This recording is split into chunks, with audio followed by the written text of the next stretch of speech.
જેતપુર શહેરમાં જેતપુર શહેર પીઆઈ શ્રી પરમાર તેમજ તેમની ટીમને એક બાતમી મળેલ કે જેતપુર શહેરમાં એક આંગડિયા પેઢીમાં એક ઈસમ જે નોટના બંડલ લઈને આવવાનો છે તેમાં અમુક ચલણી નોટ છે એ ગેરકાયદેસર છે. એટલે આ આખું રેકેટ છે એ ભારતીય જે અર્થતંત્ર છે તેને નુકસાનકારક હોય એટલે તાત્કાલિક તેમાં જઈ અને રેડ કરેલ અને રેડ દરમિયાન 1 લાખ રૂપિયા કબજે કરવામાં આવેલ અને 1 લાખ રૂપિયામાં એક નોટ એક બંડલ 50,000નું છે, એમાં 6 નોટ એમ ટોટલ 12 નોટ ડુપ્લિકેટ જણાયેલ હતી.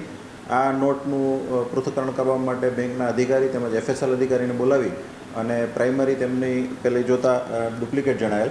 આ આખું રેકેટ છે એ જૂનાગઢનો ઈસમ છે પ્રજ્ઞેશ તે ચલાવતો હતો અને તેમના વતી રવિ કરીને આરોપી છે એ અહીંયા નોટોનું જે બંડલ છે એ અહીંયા આંગડિયામાં આપી અને એનું રોકડમાં રૂપાંતર જૂનાગઢ ખાતે લઈ અને કરતો હતો. અને અન્ય એક આરોપી છે મિત કિરણભાઈ અંટાળા, એ પણ આની સાથે સંડોવાયેલાનું અત્યાર સુધીમાં માલુમ પડેલ છે.